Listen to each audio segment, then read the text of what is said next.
Welcome back to the deep dive. Today we're tackling a topic that, while it touches almost everyone, yet we often don't talk about it enough. Heartbreak, loss, and abandonment. Exactly. We've been looking at the Abandonment Recovery Workbook, some really powerful stuff in there. Our goal today is kind of give you a shortcut to understanding it, maybe some tools for healing. Yeah, absolutely. And this deep dive, I think it'll really shed light on how abandonment isn't just, some personal tragedy you go through alone. It's more like a fundamental human wound, often operating just beneath the surface. Right. So we'll uncover that hidden influence and hopefully equip you with some practical, really profound tools, ways to turn that pain into, well, an opportunity for growth. Okay, so let's start there. The workbook calls abandonment a universal wound. That feels like a big statement. What makes it universal? Is it just breakups or? No, that's the key insight, really. It's not just breakups. The source defines it as this deep, often invisible wound, and it kind of spills primal fear into all sorts of moments. Disconnection, disappointment, loss. It's why heartbreak feels so utterly devastating. Yeah. It's what's behind the turmoil of divorce, why separation can create such intense anxiety, why losing a friend or a job or even like a pet can just tank your self-esteem. Wow. Okay. Even a job loss. Yeah. And even in grief, after someone passes away, there's often that deep feeling of being left behind. It stirs up feelings of unworthiness, not belonging, like you've lost all control. And crucially, there's no right or wrong way to feel it. It's always your own journey. Understanding it's universal is one thing, but the workbook then gives us a kind of roadmap, right? It doesn't just describe the pain. It lays out 5 stages to recovery. Exactly. These 5 stages, they're really key to understanding the whole process. First up is shattering. Shattering. Sounds intense. It is. It's that initial awful tear in the connection, just panic, devastation, shock.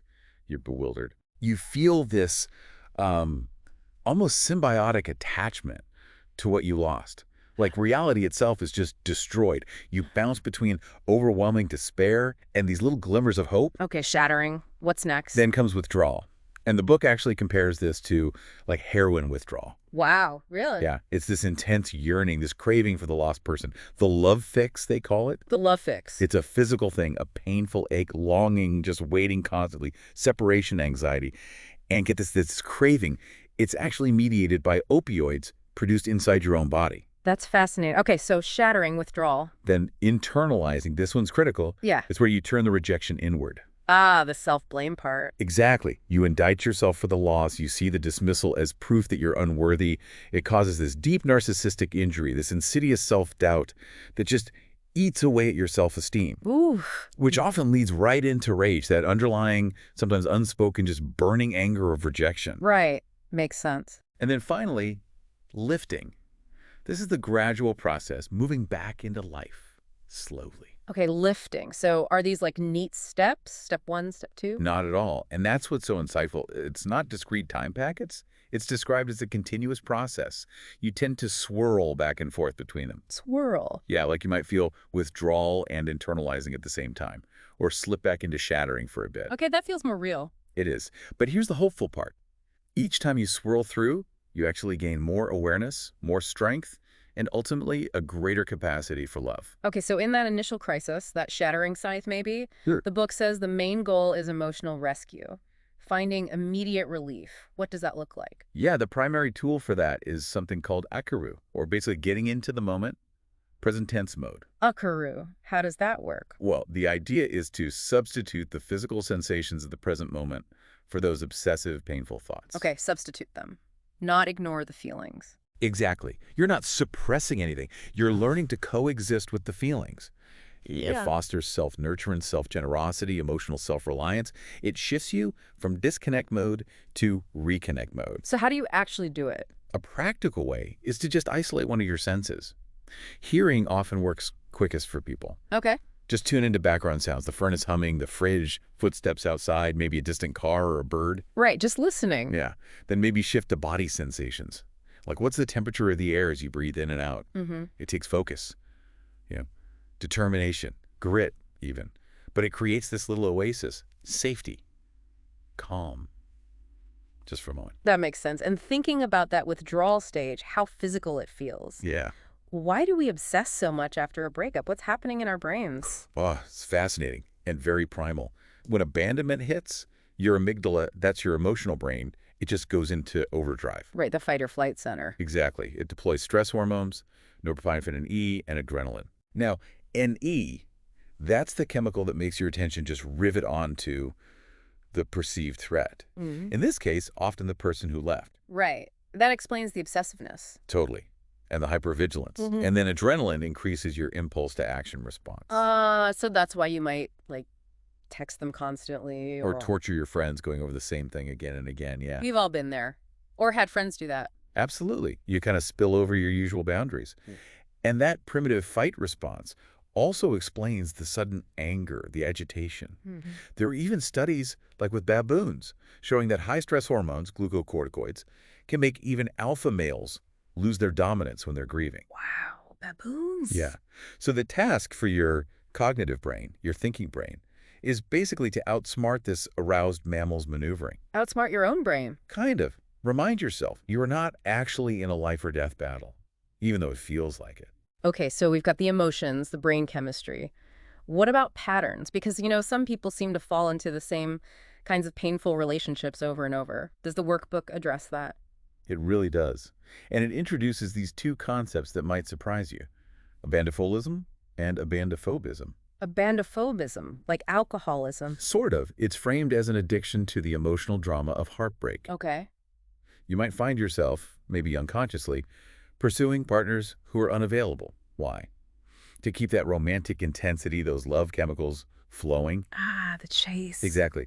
Conquest fever, the book calls it. You obsess about winning them over. You crave that love fix. Okay, I can see that. What about abandophobism? That's the flip side. It's when the fear of abandonment is so intense that you shut down emotionally, or you avoid commitment altogether, especially when a partner starts getting too close. Pulling away to avoid getting hurt. Precisely. And what's interesting is that both patterns often come from misinterpreting that common advice. Follow your gut. Wait, why? Isn't following your gut good? Well, the book argues that sometimes your gut feelings might be based on those old wounds, the very patterns that got you into trouble in the first place. Yeah, okay. That's a twist. Yeah. The core issues might be trying to get self-worth from someone else, by proxy, or feeling bored and restless without those intense lovesick feelings. So how do you break these cycles? It takes real honesty with yourself and actively working to reprogram those internal tapes, those old beliefs driving the behavior. Which brings us back to self-image. Abandonment just shreds it sometimes. How does the workbook help rebuild that? Yeah, that's central to the internalizing stage work. It's about refurbishing your sense of self, using what it calls invincible principles. Invincible principle. I like that. Right. And it presents self-esteem in a really interesting way, not as something fixed inside you, but as a social construct. Meaning? Meaning it's about how you perceive yourself in relation to how you perceive others. Okay. And there's this tool called the Hall of Mirrors. The idea is, instead of looking to others for validation to build your self-esteem, Right. don't seek it externally. You use external validation like compliments or positive feedback as mirrors. Mirrors reflecting your own accomplishments, your own inherent worth that's already there. So it reinforces what you already have. Exactly. It's a subtle but powerful shift. And another huge concept here is false attribution. False attribution, what's that? It's basically misidentifying the cause of something, making the wrong connection. Like what? Give me an example. Okay, so during withdrawal, that intense craving, you might falsely attribute it to your ex being uniquely special or your soulmate. When really it's the brain chemistry, the opioid withdrawal we talked about. Precisely. Or during internalizing, you blame yourself entirely for the rejection, I wasn't good enough. That's false attribution. The cause might be incompatibility or their issues, not some fundamental flaw in you. Okay. That makes a lot of sense. Attributing things incorrectly. Yeah. It also includes externalizing, blaming others for how you feel, or even somaticizing when emotional pain shows up as physical symptoms. Right, so how do you combat false attribution? By gaining self-respect for your own efforts in healing, by committing to taking action, however small, and by consciously regaining control over how you interpret events. It's about accurate labeling. This sounds like deep work. Does the workbook offer specific exercises for, like, self-love? Oh, yes. One of the core exercises, presented as a real shortcut to healing that primal wound, is the big you, little you dialogue. Big you, little you. Yeah, big you represents your adult self. Wise, capable, compassionate. Okay. Little you embodies your emotional core, Your inner child, basically, holding all those unconscious fears, those unmet needs, the hurts from childhood. Right, so you talk to yourself. You're right. To structure dialogue on paper. Big U actively acknowledges little u's pain, listens, offers reassurance, comfort, understanding. Like reparenting yourself almost. Exactly like that. And the dialogue always leads to action vows. Action vows. Yeah, tiny concrete baby steps you commit to taking for yourself within the next 24 hours. Oh, I like that. Making it practical. Very practical. The author suggests doing this daily, ideally for about 6 months, for a really profound transformation. It helps resolve those lifelong internal conflicts. You genuinely learn to love and care for yourself. Daily practice. Okay, now what about those times we just seem to sabotage ourselves, that inner critic or procrastinating? Yes. The workbook has a name for that too. The outer child. Outer child, not inner child. Right, outer child. It's described as this unconscious, sort of amygdala-driven part of us, the nemesis within, that creates self-defeating behaviors. Okay. Where does it come from? It develops in childhood, usually ages 8 to 12, Yeah. kind of as a defense mechanism that then gets stuck. How does it show up? It can manifest in different ways, like the critic always putting you down, the ostrich avoiding problems, the enabler letting people walk all over you, Yeah. or the complainer who just bongs but never acts. I think we all know some of those, maybe in ourselves. Absolutely. And this outer child can wreak havoc, especially in relationships, through blame, manipulation, procrastination, neediness. So what's the fix? How do you handle the outer child? The antidote is called a correction. The correction. It's an active acknowledgement designed to change those deeply ingrained patterns. It's about catching yourself in the act of that outer child behavior. Okay, noticing it. Noticing it, and then consciously choosing a different, more adult, more constructive alternative. So if your outer child is the critic, the correction is? Catching that nasty self-talk and consciously saying, no, that's the outer child. I'm actually doing okay, or I'm learning, or whatever the more balanced truth is. Got it. It's about course correcting in the moment. Exactly. It's a tool for dealing with slip-ups, relapses, whether it's your own behavior or how you're letting others treat you. The key insight is powerful. It's not our feelings that defeat us, it's how we handle them. The outer child handles them poorly. The correction helps your adult self handle them better. This is all quite focused on the internal work. Does the workbook offer anything more creative or future-oriented? It does. There's a really unique visualization technique called the dream house exercise. Dream house? Yeah. Like manifesting? Sort of, but it's framed more as a change vehicle. Think of it like building a mental psychic infrastructure to embed all the healing tools you're learning. Okay, how does it work? You visualize in detail the house of your ultimate dreams. Not just any house, but your house. Structure, rooms, furnishings, the feeling, the atmosphere. You really build it in your mind. Let your imagination go wild. Totally. The idea is this process taps into your unlimited natural power. By projecting your deepest needs, your highest goals, into the very structure of this imaginary house. Yeah. It automatically starts opening new windows in your awareness. It clarifies your goals in a way just thinking about them might not. Does it like magically make the house appear? Well, the book notes that people who practice this often do find elements of their dream houses showing up in their real lives, which is cool. Well. But the real transformation isn't necessarily getting the physical house. It's the change in the quality of life and love they achieve. It's about channeling your visionary power towards your unlimited capacity for life and love. Building the inner foundation first. That's a beautiful way to put it, building the inner foundation. Now, one thing about abandonment is how incredibly isolating it can feel, especially when society doesn't always get it right. That is such a crucial point. The source really highlights how abandonment grief is different from other kinds of bereavement. How so? Well, think about it. Your loved one isn't lost to everyone. Friends and family might still see them.